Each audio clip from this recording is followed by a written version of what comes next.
1 de mayo de 1960, el piloto de la CIA, Francis Gary Powers, lleva a cabo una peligrosa misión de alto secreto al otro lado del telón de acero. Iba a sobrevolar algunos objetivos que no habían sido vistos antes. Está pilotando uno de los aviones espía más increíbles que se han construido, a 21.000 metros de altura, donde el cielo se une al espacio exterior. A esa altitud no hay mucho margen para el error. Pero cuando los soviéticos lo descubren, abren fuego con una nueva arma mortal. Tenían al avión controlado desde el momento en que entró en el espacio aéreo soviético. El tiempo y la suerte se han terminado para Power, el U-2 y las relaciones soviético-americanas.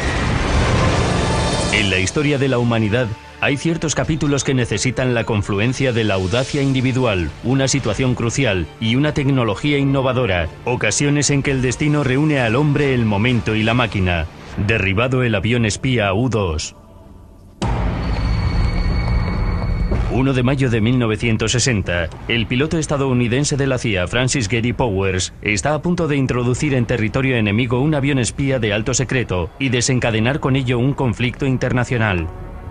Cuando se prepara para despegar, se extiende el rumor de que los soviéticos han logrado por fin el modo de derribar este avión, que antes se consideraba inalcanzable. Hola, soy Hunter Ellis. En la década de 1950, el espectro del comunismo planeaba amenazante sobre el pueblo norteamericano y con él, el riesgo de una guerra nuclear, un peligro que llevó al gobierno estadounidense a dar pasos audaces en defensa de la seguridad nacional. En esta época angustiosa, los Estados Unidos se esfuerzan por obtener la mayor cantidad de información posible sobre la capacidad militar soviética. El presidente Eisenhower no quiere otro Pearl Harbor. Teme que los soviéticos estén desarrollando bombarderos que puedan penetrar las defensas aéreas norteamericanas. El 5 de marzo de 1953, el presidente soviético Joseph Stalin muere de un ataque y el nuevo líder Nikita Khrushchev promete el deshielo de las relaciones con Occidente. Khrushchev empieza a hablar de coexistencia pacífica. Había un gran riesgo de guerra nuclear que nos aniquilaría a todos. Teníamos que llevarnos bien.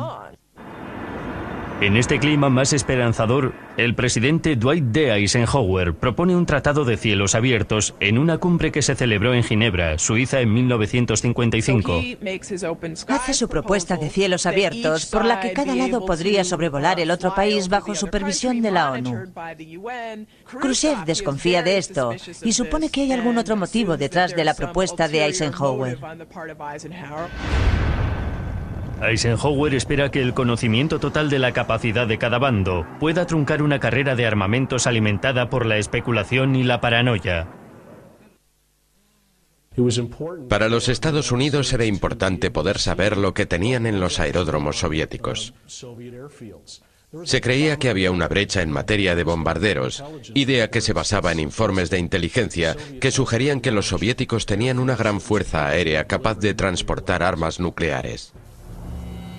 En un juego calculado, Eisenhower aprueba un plan de alto secreto para desarrollar aviones espías de gran altitud que puedan volar sobre la Unión Soviética y espiar su capacidad militar.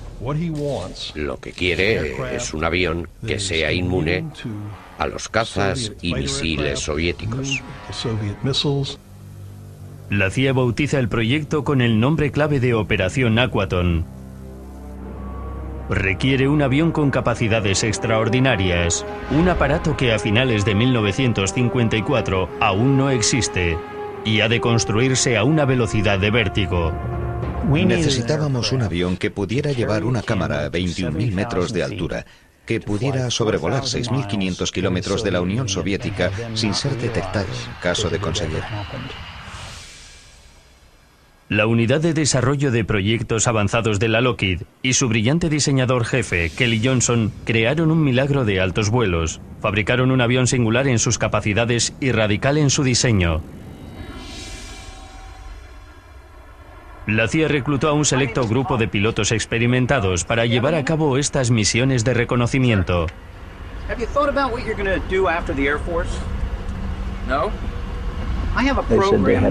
Decían que tenían un proyecto inusual. No se identificaban claramente y te proponían salir del servicio y hacer algo diferente. Y parecía razonable. I have a program that will allow you to serve your country well into the future. En reuniones clandestinas en habitaciones de hoteles, los pilotos entusiastas son introducidos en el peligroso y secreto mundo de la CIA. Cuando me enteré de que nos pedían que obtuviéramos información de la Unión Soviética, me entusiasmé. Me encantó.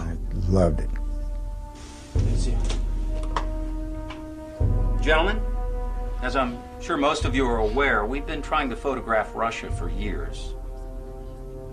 La primera reunión era para probarte un poco, para darte alguna pista sobre la misión. Y sonaba bastante excitante para un piloto de caza.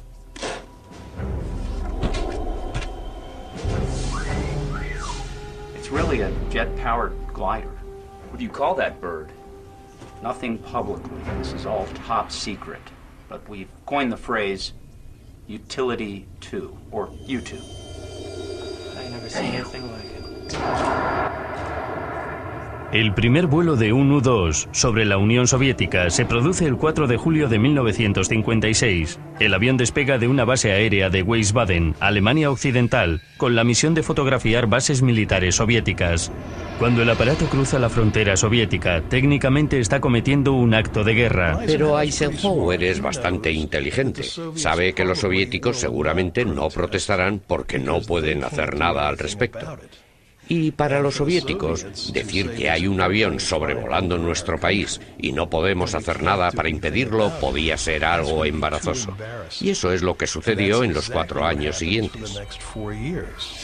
Los soviéticos seguían los vuelos con sus radares, pero los U-2 estadounidenses volaban sobre la URSS impunemente, lejos del alcance de los misiles tierra-aire y de los MiG soviéticos. Yo veía los cazas allí abajo, como a unos 3.000 metros, dando vueltas como un enjambre de abejas, y sonreía y decía, hasta la vista, amigos.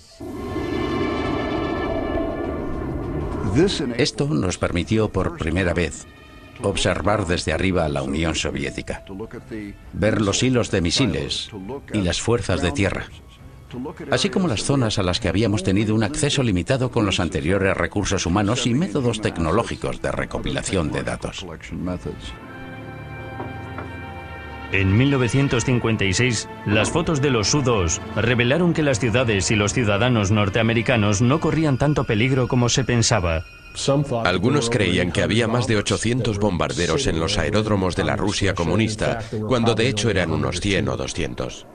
Reafirmado en sus posiciones, Eisenhower no ordena la construcción masiva de bombarderos, que podría ser peligrosa, sino que se centra en suavizar las relaciones con la URSS.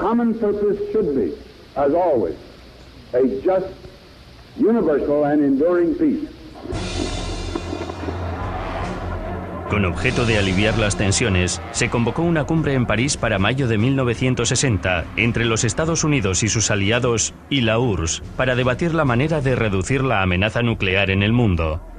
Y aquella fue seguramente la primera ocasión en que se pudo establecer un acuerdo importante entre los dos países. A pesar de todo, antes de la cumbre, el presidente Eisenhower quiere tener una verificación exacta de la capacidad militar soviética. Ordena un nuevo vuelo de los U-2, la llamada Operación Gran Slam. Fue una decisión que lo perseguiría siempre. Era la misión más importante porque iba a sobrevolar algunos objetivos del centro de la Unión Soviética que nunca habían sido observados. Esta misión extremadamente peligrosa iba a ser el primer vuelo que atravesara la URSS de norte a sur, recorriendo casi 5.000 kilómetros. Se espera que la operación confirme las localizaciones de varias bases de misiles de largo alcance del norte del país, con capacidad para llegar al territorio norteamericano. Con la cumbre en ciernes, la misión se hace especialmente urgente. Pilotar el U-2 en esta invasión profunda y audaz del espacio aéreo soviético exigía un piloto de una capacidad y fortaleza extraordinarias. El piloto elegido para la misión es Francis Gary Powers, el piloto de U-2 más cualificado de la época. Tenía muchísima energía. Era un gran patriota. Creía firmemente en lo que estaba haciendo. Y para él poder pilotar un nuevo avión ultrasecreto para la CIA era algo que cualquier piloto haría encantado. Powers se muestra confiado, pero lo que no sabe es que los soviéticos le han tendido una trampa. Los U-2 llevan muchos años volando a la altura a la que no podían ser alcanzados. Hasta ahora.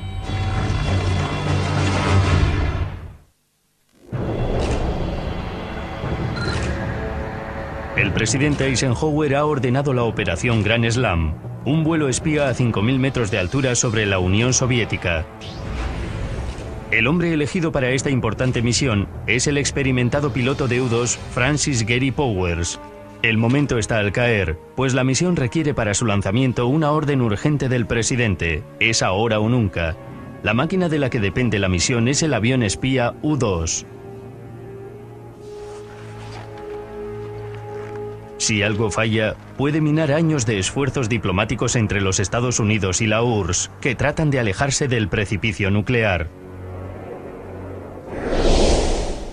El 1 de mayo de 1960 es el último día en que se puede realizar el vuelo. La misión será el vuelo más largo y peligroso que un U-2 haya realizado nunca. Francis Gary Powers ha conseguido la mezcla perfecta de destreza, experiencia y convicción que le pondrán en el asiento del piloto de este vuelo histórico.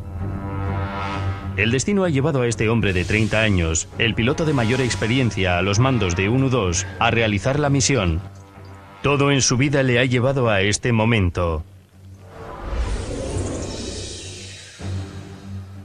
Powers nació el 17 de agosto de 1929 en Bourdain, Kentucky, en el corazón de la región minera.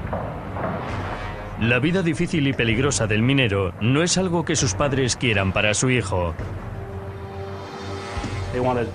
Querían que su hijo tuviera éxito y siempre habían oído que los médicos ganaban mucho dinero, así que lo animaron para que estudiara medicina.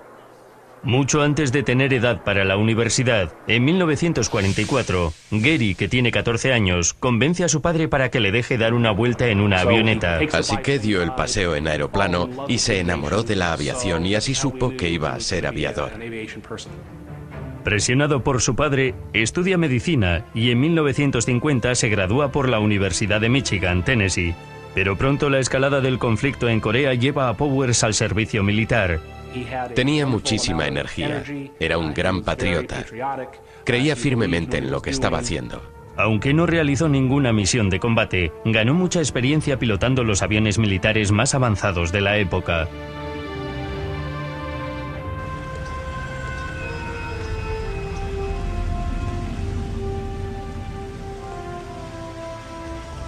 Powers y otros pilotos fueron reclutados por la CIA para el proyecto U-2.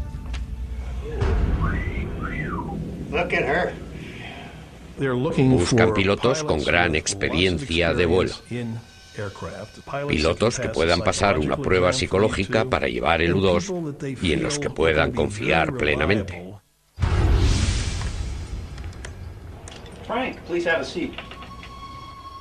En una época de creciente paranoia y desconfianza, la CIA controla estrechamente a sus pilotos.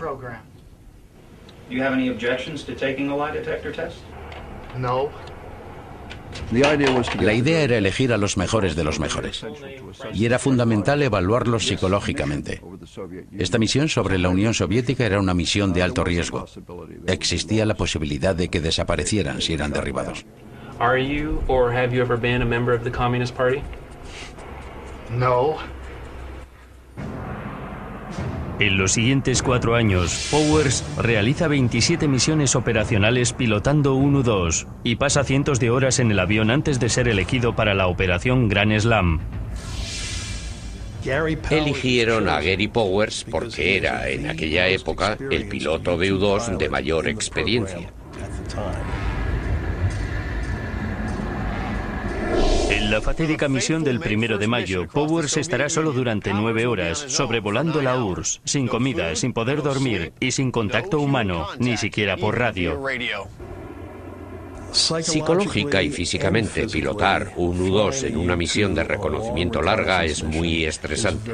Si a eso le añades tener que volar en territorio enemigo, donde tratarán de derribarte, puede ser absolutamente extenuante. En su equipo de supervivencia, Powers lleva un objeto que resume bien lo peligroso de la misión. Debe usarse solo en el peor de los casos. Frank? Colonel. You might want to take this just in case. Why, is there a toll? No, it's more serious than that. Oculto en $1 de plata se encuentra un alfiler de veneno. Si fuera capturado, Powers tendría la opción de quitarse la vida. Se suponía que si te capturaban te iban a interrogar y torturar, así que eso era un modo de aliviar el dolor y el sufrimiento y evitar la tortura. Have a good flight.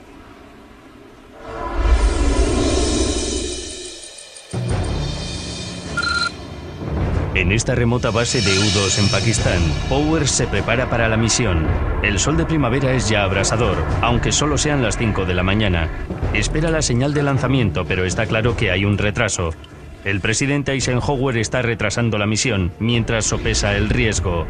Debe decidir si la información que el vuelo va a recopilar merece poner en peligro la cumbre con Khrushchev y truncar las esperanzas de un posible tratado de reducción de armas nucleares. Hasta el preciso momento en que iba a empezar la cumbre, el presidente Eisenhower estaba interesado en tener todos los datos de inteligencia completamente actualizados hasta el último momento.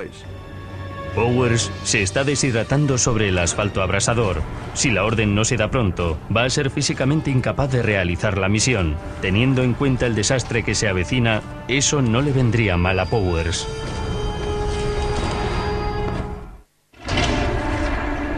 Una peligrosa misión aérea de espionaje está a punto de iniciarse poco antes de una cumbre entre los Estados Unidos y la Unión Soviética.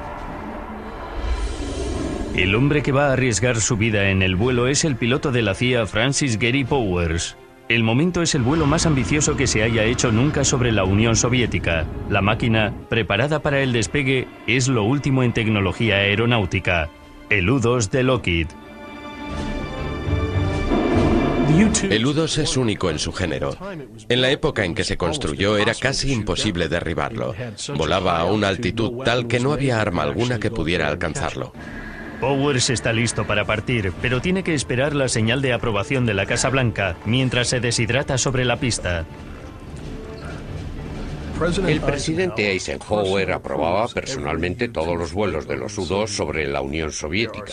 Yo sé directamente de boca del general Goodpasture, que fue su ayudante militar, que Eisenhower cogía los mapas de la URSS, los extendía sobre el suelo de su despacho y hacía que la gente de la CIA le explicara por qué era importante cada objetivo.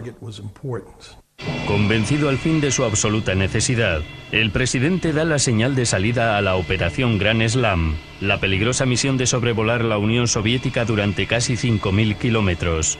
Si todo va bien, Powers aterrizará en Noruega 9 horas después con información crucial sobre el volumen y alcance del armamento nuclear soviético. La misión no podría llevarse a cabo sin una máquina increíble llamada U-2. El U-2 está formado básicamente por una serie de cámaras asombrosas montadas sobre un planeador a reacción. Con su motor Pratt & Whitney J57P37, el U-2 tiene un empuje de 4.500 kilogramos y una velocidad máxima de alrededor de 700 kilómetros por hora, lejos de la velocidad del sonido. Volar a estas velocidades tan bajas permite al avión mantenerse en el aire durante casi 9 horas sin necesidad de repostar. Era un aparato muy ligero y como tenía un área de ala muy extensa, podía de algún modo planear a gran altura sobre la Unión Soviética. Los primeros U-2 llevaban 5.000 litros de combustible en sus alas de 24 metros, pero tenían una autonomía de casi 8.000 kilómetros. Completamente cargado, el avión pesa 12 toneladas, el 25% más que un caza del mismo tamaño como el F-104.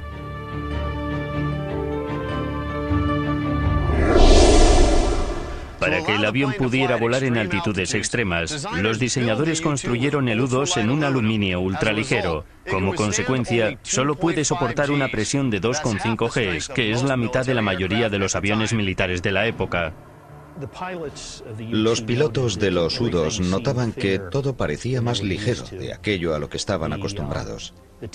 La cola estaba sujeta con 3 tornillos. Para el U-2, cada kilo extra significa una pérdida de altitud, lo que acerca el avión al enemigo. El control del peso es fundamental porque la altitud es vital. Tenías que mantenerte a gran altura para así poder evitar las defensas aéreas. Pilotar un U-2 a 21.000 metros es un logro increíble en materia de aviación. El piloto necesita mucho entrenamiento y un equipo especial para operar en estas condiciones. Este es el último traje de presión que usan los pilotos del U-2 en sus misiones. Cada traje cuesta 90.000 euros, pero la tecnología básica ha permanecido prácticamente idéntica en el último medio siglo. Hoy estamos en la base aérea de Vail, en California, donde me voy a poner el traje y voy a entrar en una cámara de altitud que simula las condiciones extremas que un piloto de U-2 experimenta durante una misión de vuelo. Los instructores han llenado un recipiente con un líquido para ilustrar los efectos de la altitud. Cuando el traje empieza a presurizarse, se empieza a poner blando. Vamos a cerrarlo. 18.600 metros. 18.900. 19.200. A los 19.500, la falta de presión crea un vacío que hace que los líquidos, incluida la sangre, hiervan. Allá va.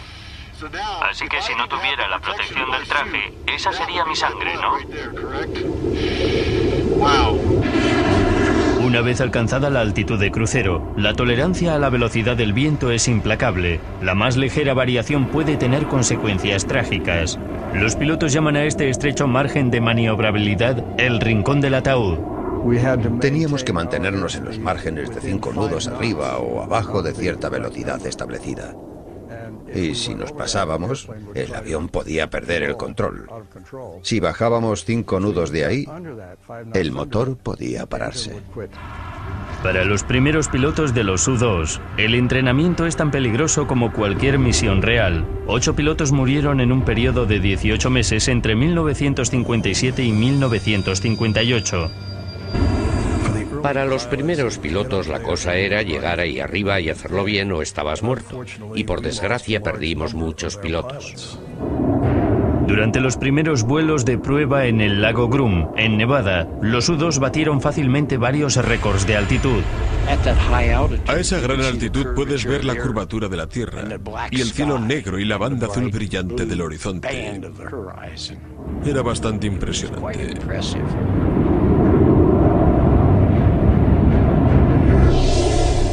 El U-2 es una maravilla de la tecnología, pero también tiene peculiaridades que lo hacen complicado de pilotar. Por ejemplo, a causa de su tren de aterrizaje, que solo tiene 2 ruedas en el fuselaje, ha de usar estos zancos para sostener las alas durante el aterrizaje y el despegue.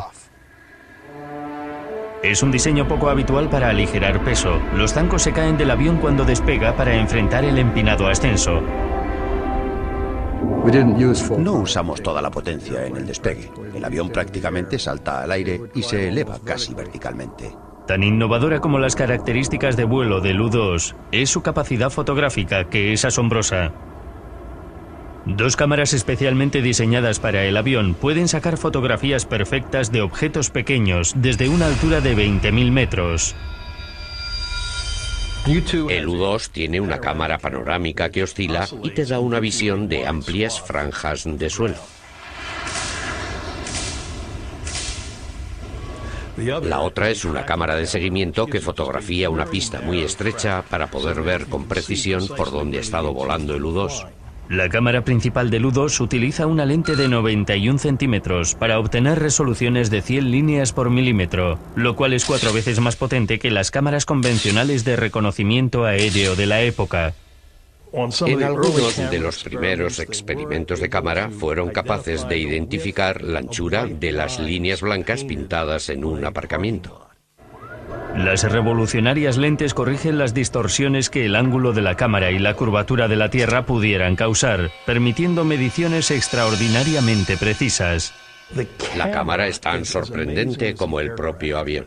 Cada una de estas cámaras lleva un rollo de película de 23 centímetros de ancho y más de 1,5 kilómetros de largo, suficiente como para fotografiar 3.200 kilómetros de territorio, pero no disparan automáticamente. En cada misión, a los pilotos de los U-2 se les dice exactamente en qué lugar del territorio soviético deben encender las cámaras.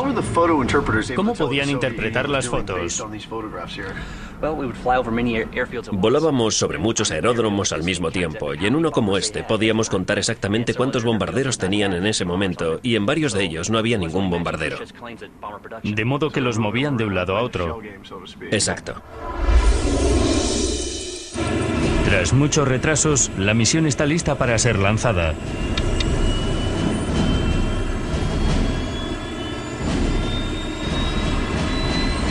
1 de mayo de 1960, 6:26 de la mañana, Francis Gary Powers emprende su histórico vuelo despegando de una base aérea secreta de Peshawar, Pakistán.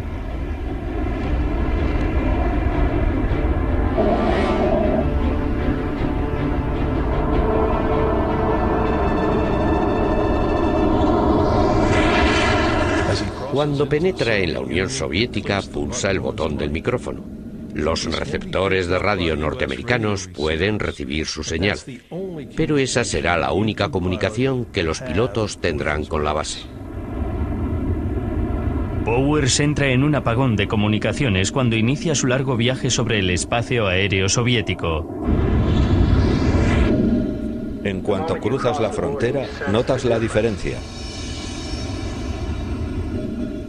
Saber que hay gente que intentará derribarte si puede, produce una sensación extraña. ¿Estarán tratando ahora mismo de derribarme? El U-2 de Powers es detectado en cuanto entra en el espacio aéreo soviético. Los soviéticos conocían esos vuelos desde que empezaron el 4 de julio de 1956, pero hasta hacía poco no habían sido capaces de detenerlos. El día elegido para el vuelo, el 1 de mayo, subraya aún más el insulto. El 1 de mayo es una fecha importante en la Unión Soviética. El Estado comunista es un estado de trabajadores y campesinos, y este día glorifica a los trabajadores. Es tradición que Khrushchev y todos los máximos líderes se reúnan en la Plaza Roja. A las 6 de la mañana despiertan a Khrushchev. Suena su teléfono. Presidente Khrushchev, hay un U-2 sobrevolando territorio soviético. Khrushchev se siente ultrajado. ¿Cómo se atreven a hacernos esto? Especialmente un día como hoy, el 1 de mayo. Hay que derribar ese avión. Cuando los soviéticos supieron de los vuelos de los U-2 ya en 1956, aceleraron el desarrollo de su capacidad de defensa antiaérea. Para 1960 desplegaron el V-75 Dina, un misil tierra-aire letal capaz de alcanzar al U-2 a 21.000 metros de altitud. Los estadounidenses lo llamaron el SA-2. Es un misil de un diseño muy sencillo, de modo que los soviéticos pueden producir miles de ellos o desplegarlos por todo el país. Tiene la velocidad y la altitud necesaria para alcanzar un U-2. Algunos miembros del gobierno norteamericano piensan que el derribo de uno de estos aviones es solo cuestión de tiempo. En el fondo sabíamos bastante bien que cualquier día iban a derribar un avión. Ahora, con esta nueva arma que puede alcanzar al U-2, los soviéticos tienen a Powers en su mira y están dispuestos a terminar con esta amenaza estadounidense de una vez por todas.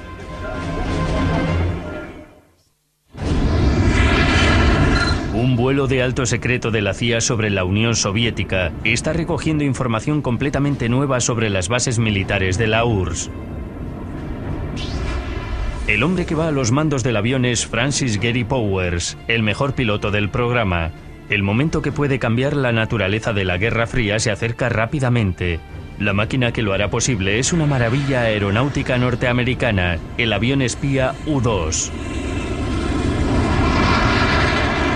Queríamos conocer la realidad de sus programas de bombarderos y de misiles, y eso solo nos lo podían ofrecer los U-2. No podíamos obtenerlo por otros medios.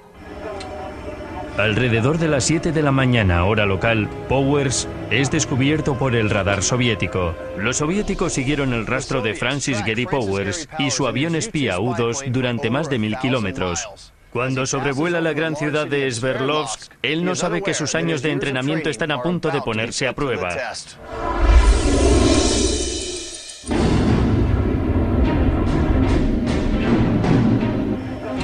Я приказываю сбить самолет.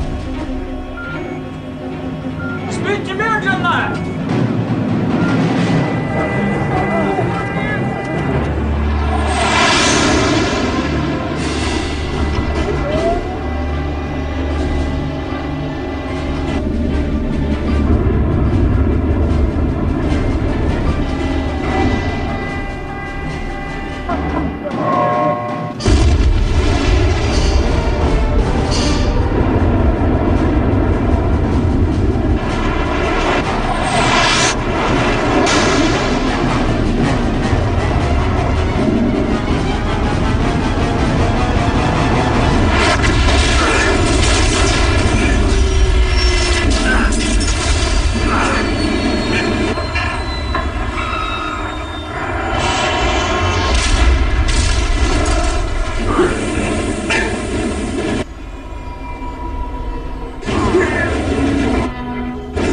Powers intenta alcanzar el detonador para destruir las cámaras y la película que podrían incriminarle. No puede alcanzarlo porque la fuerza centrífuga no le deja acercarse a los mandos.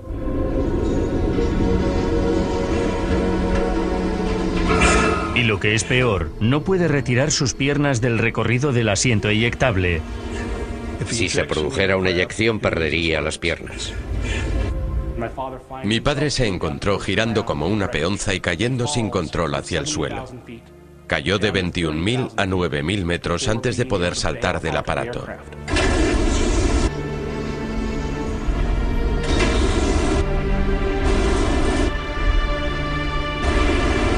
Y su paracaídas se abrió automáticamente a los 4.500 metros de altura. Powers también sabe que su cobertura ha quedado hecha añicos. Intenta librarse de todas las pruebas inculpatorias, incluido el dólar de plata que lleva su alfiler venenoso. Abre el dólar de plata, saca el alfiler y se lo guarda en el bolsillo y tira la moneda por ahí. Los pilotos no tenían órdenes de suicidarse o de usar el alfiler. Podían optar por hacerlo o no. Y también podía usarse como arma ofensiva. Si alguien se interponía entre mi padre y la libertad, un pequeño pinchazo y fuera. Powers cae en las tierras de un granjero, en las afueras de la ciudad soviética de Sverdlovsk.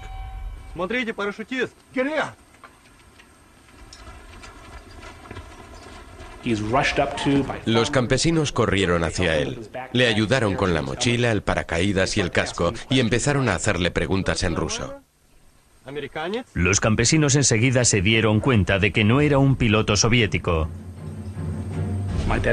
Mi padre no hablaba ruso, así que se encogió de hombros, lo que puso nervioso a uno de los campesinos que llevaba una horca. Mi padre escribió en el barro USA para que supieran que era estadounidense. Poco después apareció un coche negro del que bajaron dos hombres. Американский пилот. Хорошая работа, мы будем проверять. Спасибо.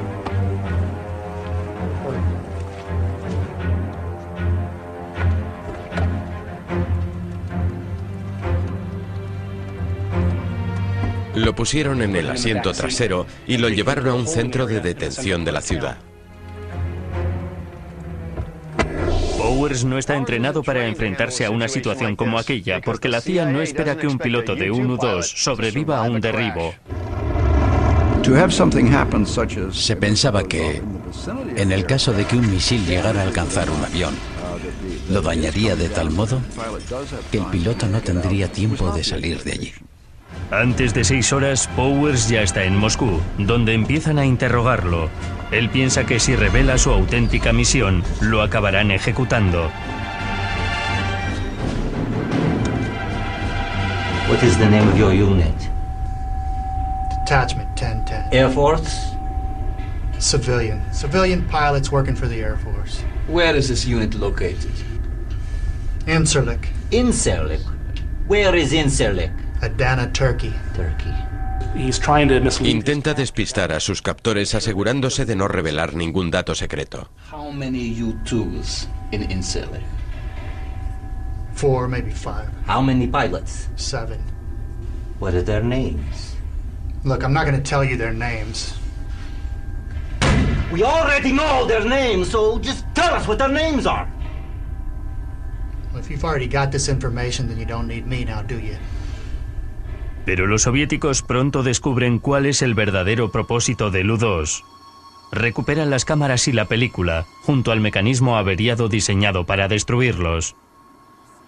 An unarmed plane, a U-2 weather research plane based at Adana, Turkey, piloted by a civilian, has been missing since May 1. En los Estados Unidos, el gobierno intenta controlar los daños, afirmando que el U-2 no es más que un avión meteorológico y que el piloto tuvo problemas técnicos que le hicieron entrar accidentalmente en el espacio aéreo soviético. The United States is taking this matter up with the Soviet government with particular reference to the fate of the pilot. El premier soviético Nikita Khrushchev juega su mano con gran habilidad. по московскому времени американский самолет пересек нашу границу и продолжал полет вглубь советской страны. El 5 de mayo anuncia al mundo: hemos derribado un U-2. Eso es todo lo que dice. No dice nada del piloto. Seguro de que Powers no ha sobrevivido al derribo del avión, el gobierno estadounidense mantiene su versión de los hechos. 2 días después, el 7 de mayo, anuncia: hemos capturado al piloto vivo. Lo tenemos detenido y le estamos interrogando. Tenemos el avión y todo su equipo. También tenemos los mapas y sabemos muchas cosas. El presidente Eisenhower se ve forzado a admitir que los Estados Unidos han estado espiando a la Unión Soviética. We must have knowledge of military forces and preparations around the world. Secrecy in the Soviet Union makes this essential. El reconocimiento de Eisenhower elimina todo atisbo de buena voluntad entre las superpotencias. La coexistencia pacífica con Occidente y la cuestión de dedicar más o menos recursos domésticos al gasto militar, que eran las 2 grandes políticas de Khrushchev, recibieron un golpe mortal aquel 1 de mayo. A causa del incidente, la cumbre de París de 1960 fracasa y Powers acaba en prisión. Pasa los primeros meses en aislamiento. La vida en la cárcel fue muy deprimente para mi padre. Estaba muy preocupado por no poder volver a salir nunca de allí. Agosto de 1960, Powers es juzgado en Moscú ante la mirada de todo el mundo. Sus padres y su mujer se encuentran presentes y Powers se defiende lo mejor que puede. I realize the Russian people think of me as an enemy. I plead with the court to judge me not as an enemy but as a human being who is not a personal enemy of the Russian people. Cuando los jueces soviéticos se retiran a decidir el destino de Powers, la mayoría de la gente piensa que será considerado culpable. La que no está clara es la sentencia: cárcel o muerte. Moscú, 19 de agosto de 1960. Un piloto estadounidense está siendo juzgado después de que su avión espía U-2 fuera derribado sobre la Unión Soviética. El hombre es Francis Gary Powers, que realiza una misión aprobada por el presidente Eisenhower. Ahora se enfrenta a una acusación de espionaje. El momento es una audaz misión espía sobre bases militares soviéticas secretas que se ha convertido en un desastre diplomático. La máquina son el avión espía U-2 y su cargamento de cámaras y películas incriminatorias que ahora están en manos soviéticas. Desde el principio está claro que Powers no tiene muchas posibilidades de ser tratado con benevolencia. Muchos incluso exigen su ejecución.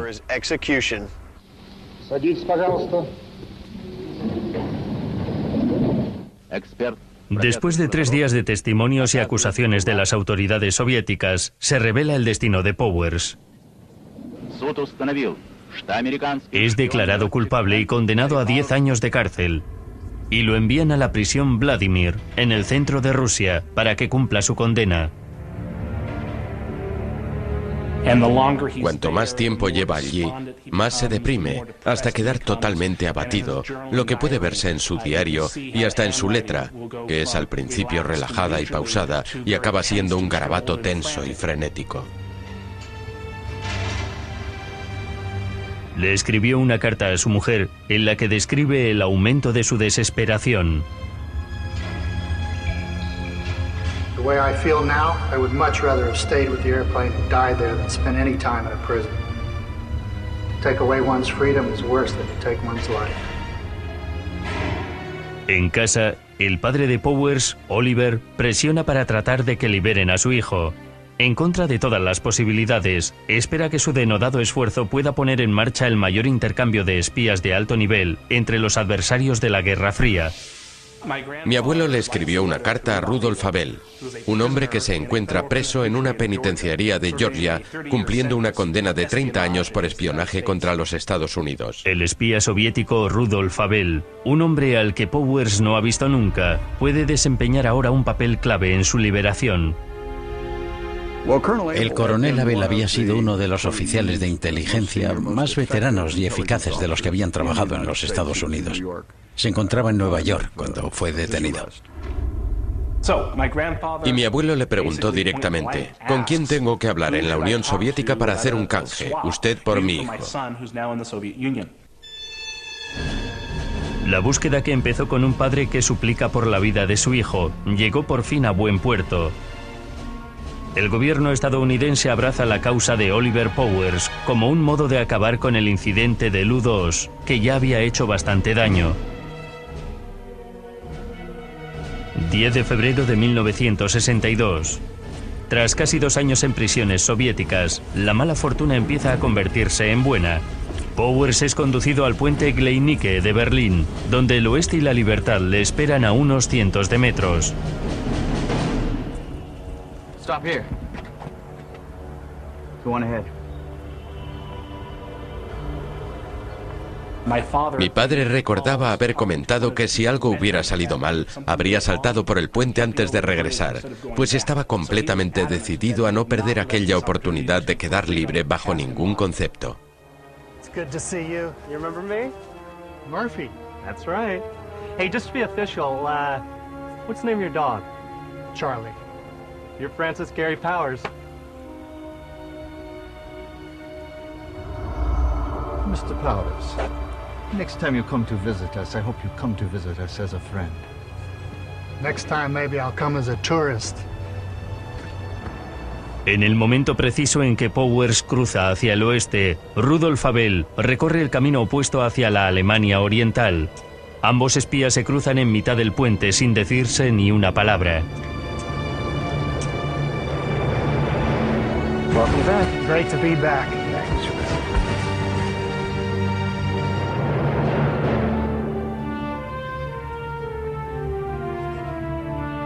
Powers volvió a los Estados Unidos la noche del 10 de febrero de 1962. A pesar de su terrible experiencia, Powers descubrió que había sido el blanco de muchas críticas. Muchos decían que tenía que haber destruido el avión y las pruebas y haberse suicidado. Este hombre terriblemente valiente lo hizo lo mejor que pudo. Y sin embargo, parece que el gobierno solo reconocía su contribución a regañadientes. Finalmente, durante una declaración ante la Comisión de Inteligencia del Senado el 6 de marzo de 1962, Powers recibió elogios de muchos senadores que lo ovacionaron puestos en pie.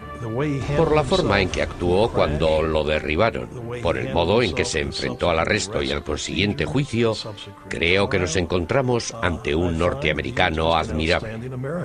Después de dejar la CIA en 1962, Powers se hizo piloto de pruebas de la Lockheed y volvió a trabajar con sus adorados U-2.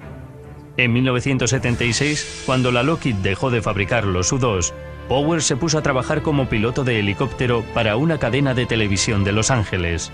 El 1 de agosto de 1977, a los 47 años de edad, su helicóptero se estrelló a causa de un fallo mecánico. Por desgracia, Francis Gary Powers no sobrevivió a aquella caída. Papá era por encima de todo piloto. Le encantaba volar. Nunca se consideró un héroe. Se consideró un hombre inmerso en una situación muy particular que habría hecho exactamente lo mismo si se hubiera vuelto a encontrar en la misma situación.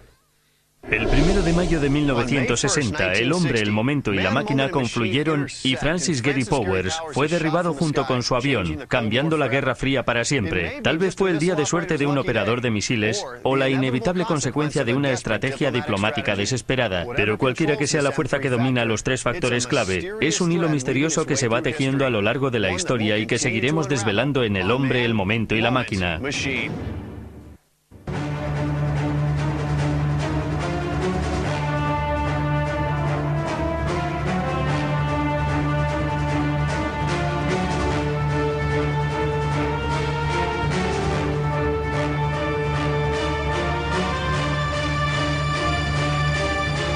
Poder ver con precisión por dónde ha estado volando el U-2. La cámara principal del U-2 utiliza una lente de 91 centímetros para obtener resoluciones de 100 líneas por milímetro, lo cual es 4 veces más potente que las cámaras convencionales de reconocimiento aéreo de la época. En algunos de los primeros experimentos de cámara fueron capaces de identificar la anchura de las líneas blancas pintadas en un aparcamiento. Las revolucionarias lentes corrigen las distorsiones que el ángulo de la cámara y la curvatura de la Tierra pudieran causar, permitiendo mediciones extraordinariamente precisas. La cámara es tan sorprendente como el propio avión.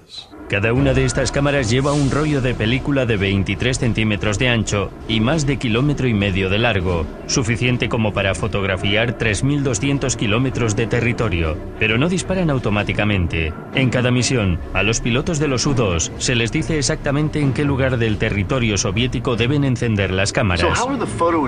¿Cómo podían interpretar las fotos?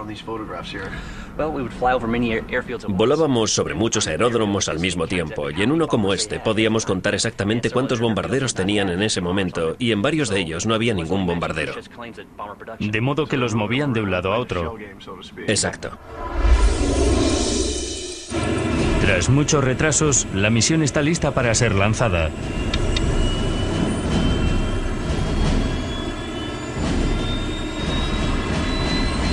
...1 de mayo de 1960, 6:26 de la mañana, Francis Gary Powers emprende su histórico vuelo despegando de una base aérea secreta de Peshawar, Pakistán.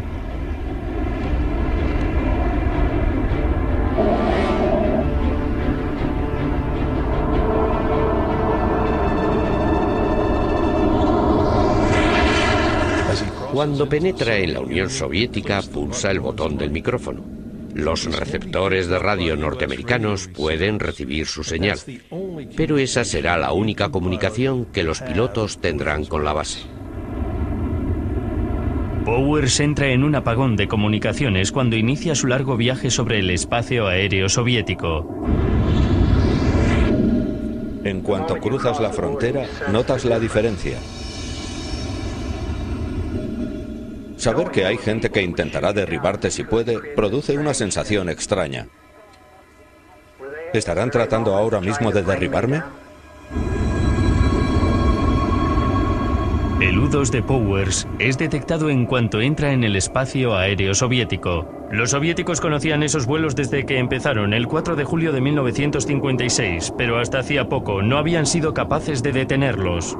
El día elegido para el vuelo, el 1 de mayo, subraya aún más el insulto después de que su avión espía U-2 fuera derribado sobre la Unión Soviética. El hombre es Francis Gary Powers, que realiza una misión aprobada por el presidente Eisenhower. Ahora se enfrenta a una acusación de espionaje. El momento es una audaz misión espía sobre bases militares soviéticas secretas que se ha convertido en un desastre diplomático. La máquina son el avión espía U-2 y su cargamento de cámaras y películas incriminatorias que ahora están en manos soviéticas. Desde el principio está claro que Powers no tiene muchas posibilidades de ser tratado con benevolencia. Muchos incluso exigen su ejecución.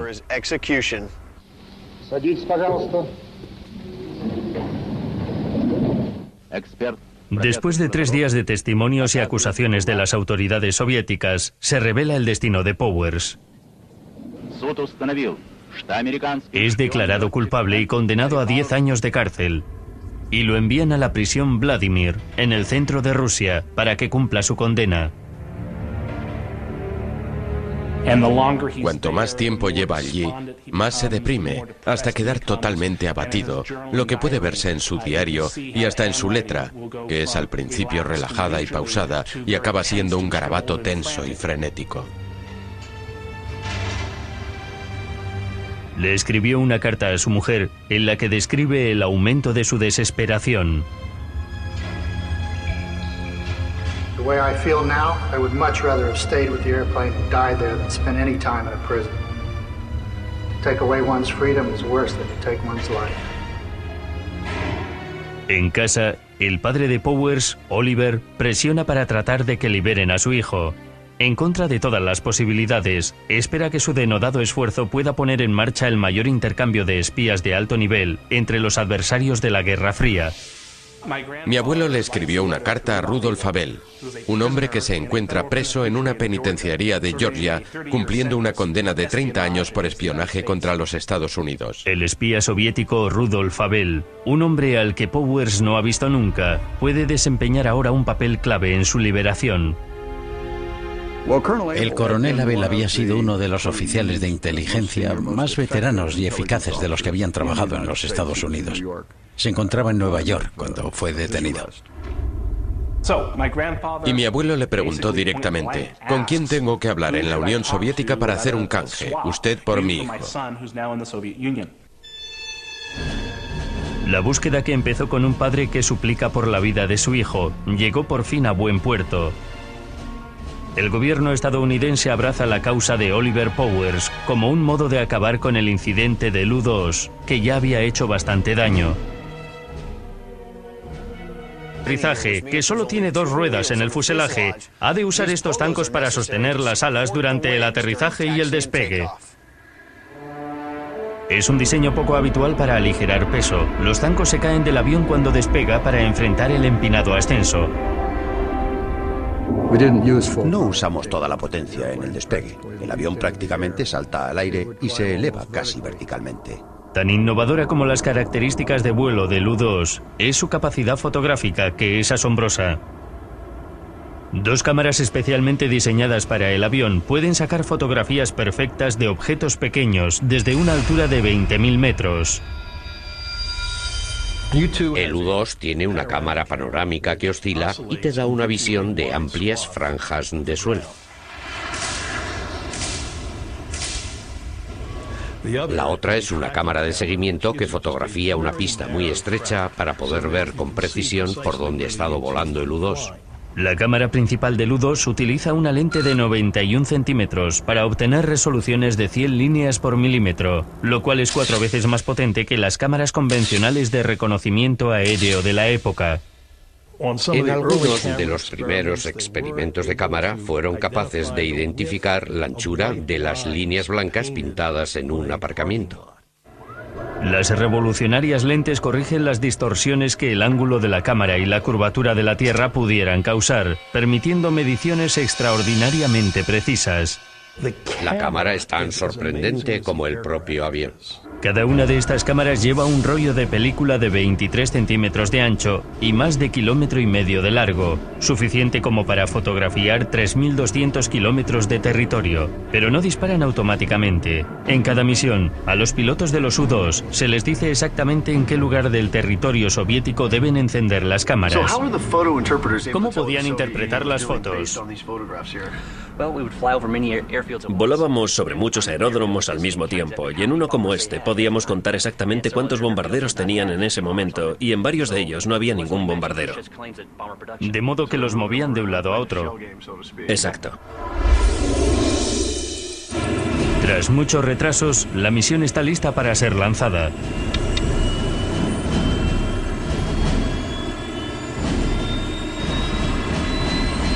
...1 de mayo de 1960, 6:26 de la mañana, Francis Gary Powers emprende su histórico vuelo despegando de una base aérea secreta de Peshawar, Pakistán.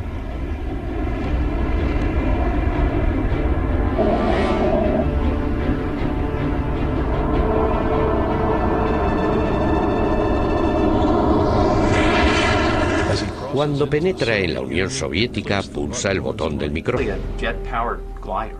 What do you call that bird? Nothing publicly. This is all top secret.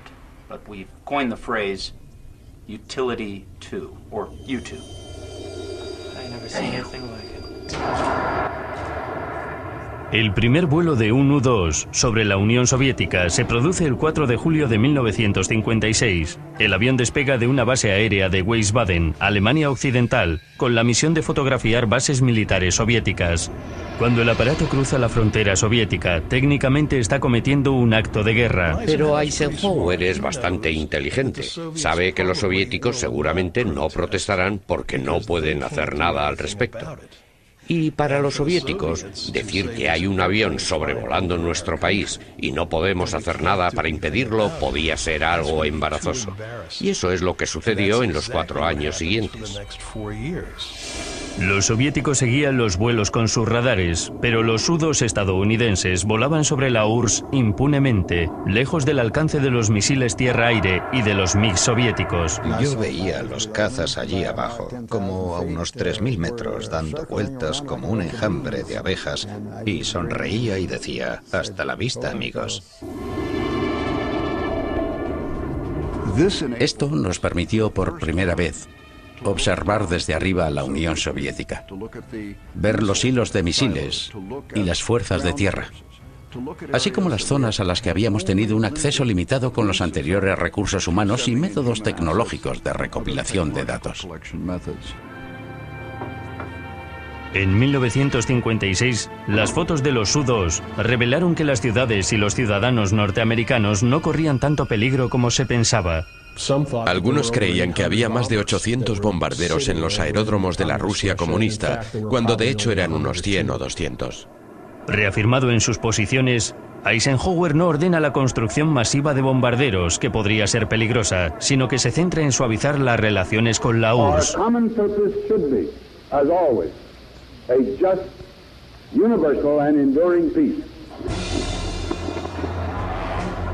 Con objeto de aliviar las tensiones, se convocó una cumbre en París para mayo de 1960 entre los Estados Unidos y sus aliados y la URSS para debatir la manera de reducir la amenaza nuclear en el mundo. Y aquella fue seguramente la primera ocasión en que se pudo establecer un acuerdo importante entre los dos países. A pesar de todo, antes de la cumbre, el presidente Eisenhower quiere tener una verificación exacta de la capacidad militar soviética. Ordena un nuevo vuelo de los U-2, la llamada Operación Gran Slam. Fue una decisión que lo perseguiría siempre. Era la misión más importante porque empieza a convertirse en buena. Powers es conducido al puente Gleinicke de Berlín, donde el oeste y la libertad le esperan a unos cientos de metros. Stop here. Go on ahead. Mi padre recordaba haber comentado que si algo hubiera salido mal, habría saltado por el puente antes de regresar, pues estaba completamente decidido a no perder aquella oportunidad de quedar libre bajo ningún concepto. It's good to see you. You remember me? Murphy. That's right. Hey, just to be official, what's the name of your dog? Charlie. You're Francis Gary Powers. Mr. Powers, next time you come to visit us, I hope you come to visit us as a friend. Next time, maybe I'll come as a tourist. En el momento preciso en que Powers cruza hacia el oeste, Rudolf Abel recorre el camino opuesto hacia la Alemania Oriental. Ambos espías se cruzan en mitad del puente sin decirse ni una palabra. Welcome back. Great to be back.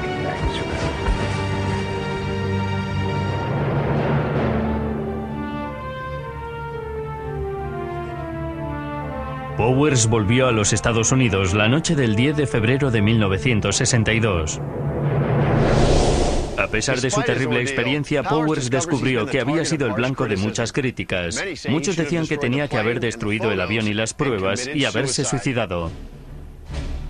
Este hombre terriblemente valiente lo hizo lo mejor que pudo. Y sin embargo, parece que el gobierno solo reconocía su contribución a regañadientes. Finalmente, durante una declaración ante la Comisión de Inteligencia del Senado el 6 de marzo de 1962, Powers recibió elogios de muchos senadores que lo ovacionaron puestos en pie. Por la forma en que actuó cuando lo derribaron, por el modo en que se enfrentó al arresto y al consiguiente juicio, creo que nos encontramos ante un norteamericano admirable. Después de dejar la CIA en 1962, Powers se hizo piloto de pruebas de la Lockheed y volvió a trabajar con sus adorados U-2. En 1976, cuando la Lockheed dejó de fabricar los U-2, Powers se puso a trabajar como piloto de helicóptero para una cadena de televisión de Los Ángeles. El 1 de agosto de 1977, a los 47 años de edad, su helicóptero se estrelló a causa de un fallo mecánico. Por desgracia, Francis Gary Powers no sobrevivió a aquella caída. Papá era por encima de todo piloto. Le encantaba volar. Nunca se consideró un héroe. Se consideró un hombre inmerso en una situación muy particular que habría hecho exactamente lo mismo si se hubiera vuelto en casa. Cuando el aparato cruza la frontera soviética, técnicamente está cometiendo un acto de guerra. Pero Eisenhower es bastante inteligente. Sabe que los soviéticos seguramente no protestarán porque no pueden hacer nada al respecto. Y para los soviéticos, decir que hay un avión sobrevolando nuestro país y no podemos hacer nada para impedirlo podía ser algo embarazoso. Y eso es lo que sucedió en los 4 años siguientes. Los soviéticos seguían los vuelos con sus radares, pero los U-2 estadounidenses volaban sobre la URSS impunemente, lejos del alcance de los misiles tierra-aire y de los MiG soviéticos. Yo veía los cazas allí abajo, como a unos 3000 metros, dando vueltas como un enjambre de abejas, y sonreía y decía, hasta la vista, amigos. Esto nos permitió por primera vez observar desde arriba a la Unión Soviética, ver los hilos de misiles y las fuerzas de tierra, así como las zonas a las que habíamos tenido un acceso limitado con los anteriores recursos humanos y métodos tecnológicos de recopilación de datos. En 1956, las fotos de los U-2 revelaron que las ciudades y los ciudadanos norteamericanos no corrían tanto peligro como se pensaba. Algunos creían que había más de 800 bombarderos en los aeródromos de la Rusia comunista, cuando de hecho eran unos 100 o 200. Reafirmado en sus posiciones, Eisenhower no ordena la construcción masiva de bombarderos, que podría ser peligrosa, sino que se centra en suavizar las relaciones con la URSS.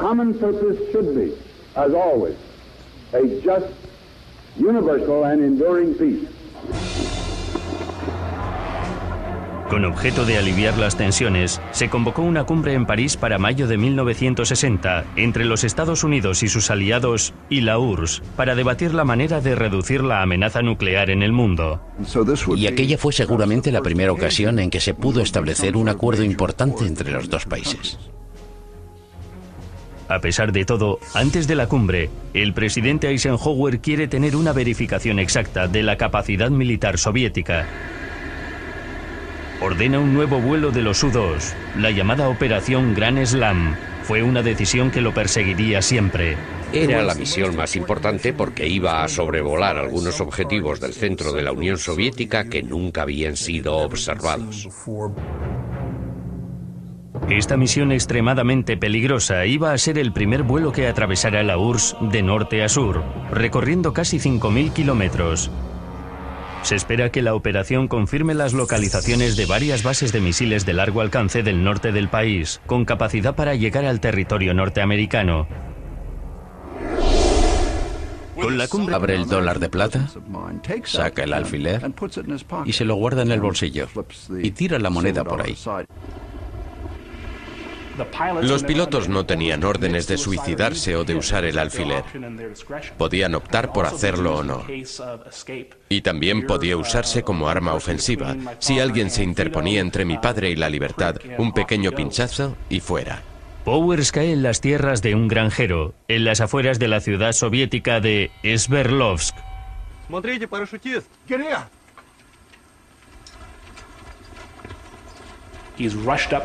Los campesinos corrieron hacia él. Le ayudaron con la mochila, el paracaídas y el casco y empezaron a hacerle preguntas en ruso.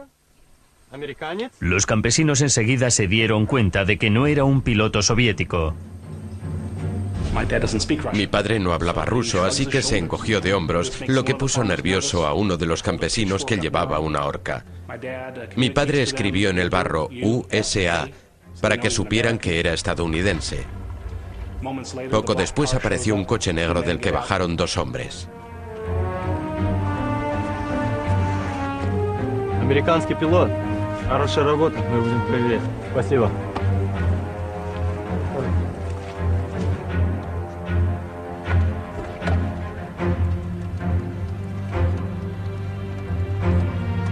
Lo pusieron en el asiento trasero y lo llevaron a un centro de detención de la ciudad. Powers no está entrenado para enfrentarse a una situación como aquella, porque la CIA no espera que un piloto de un U-2 sobreviva a un derribo. Se pensaba que, en el caso de que un misil llegara a alcanzar un avión, lo dañaría de tal modo que el piloto no tendría tiempo de salir de allí. Antes de 6 horas, Powers ya está en Moscú, donde empiezan a interrogarlo. Él piensa que si revela su auténtica misión, lo acabarán ejecutando. What is the name of your unit? Detachment 1010. Air Force? Civilian. Civilian pilots working for the Air Force. Where is this unit located? Incirlik. Incirlik? Where is Incirlik? Adana, Turkey. Intenta despistar a sus captores asegurándose de no revelar ningún dato secreto. How many U-2s in Incirlik? 4, maybe 5. How many pilots? 7. What are their names? Look, I'm not going to tell you their names. We already know their names, so just tell us what their names are. Well, if you've already got this information, then you don't need me now, do you? Pero los soviéticos providencia a los mandos de UN-2 a realizar la misión. Todo en su vida le ha llevado a este momento. Powers nació el 17 de agosto de 1929 en Bourdain, Kentucky, en el corazón de la región minera. La vida difícil y peligrosa del minero no es algo que sus padres quieran para su hijo.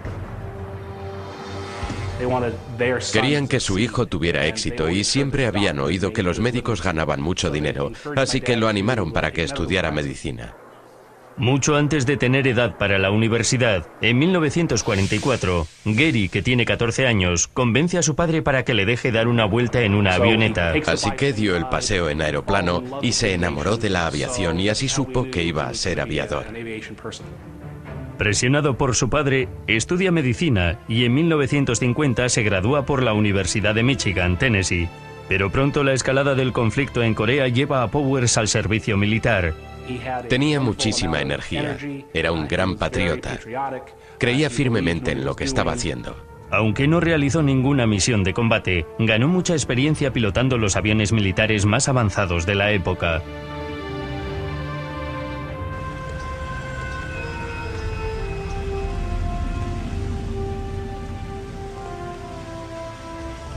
Powers y otros pilotos fueron reclutados por la CIA para el proyecto U-2.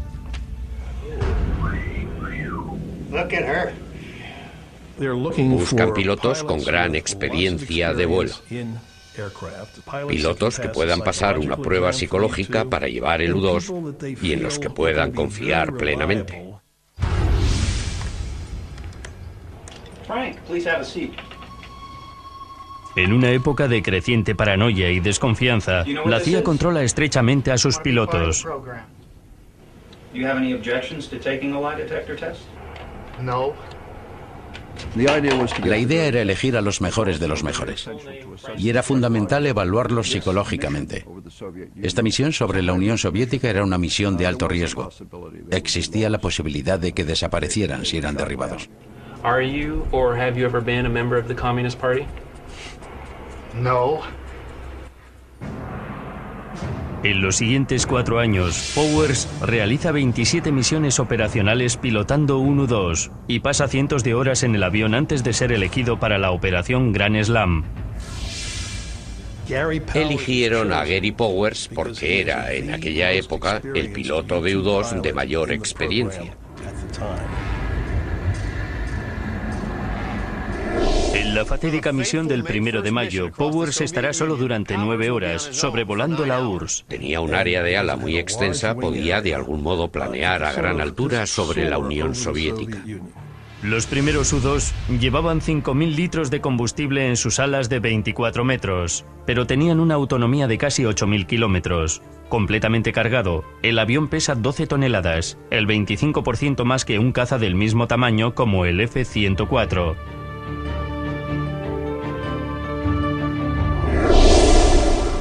Para que el avión pudiera volar en altitudes extremas, los diseñadores construyeron el U-2 en un aluminio ultraligero. Como consecuencia, solo puede soportar una presión de 2,5 Gs, que es la mitad de la mayoría de los aviones militares de la época.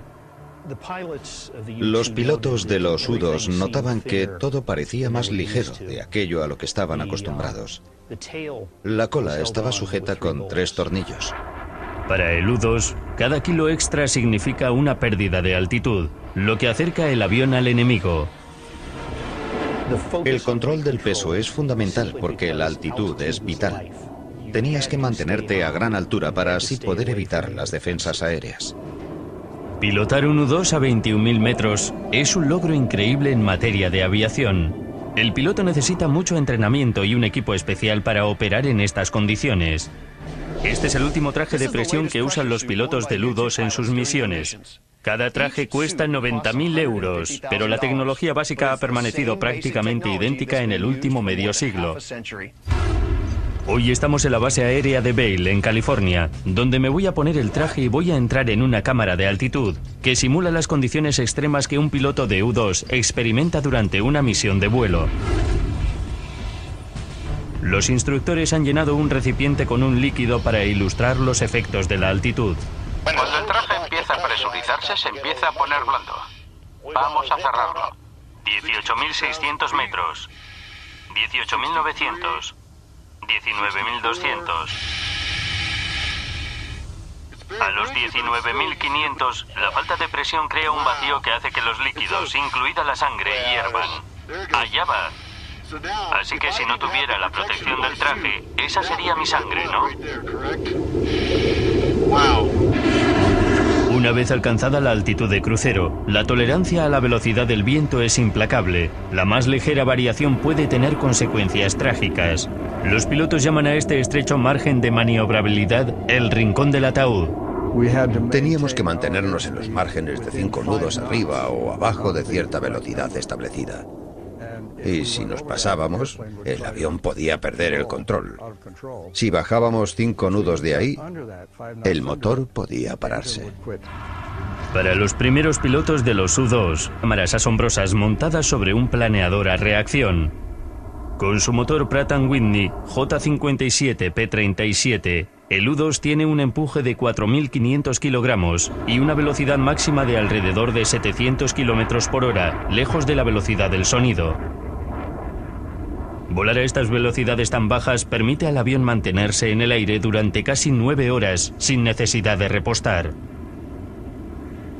Era un aparato muy ligero y como tenía un área de ala muy extensa, podía de algún modo planear a gran altura sobre la Unión Soviética.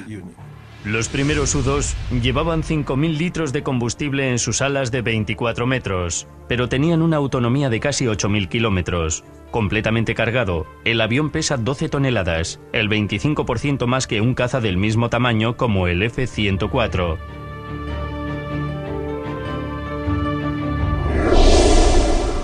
Para que el avión pudiera volar en altitudes extremas, los diseñadores construyeron el U-2 en un aluminio ultraligero. Como consecuencia, solo puede soportar una presión de 2,5 Gs, que es la mitad de la mayoría de los aviones militares de la época.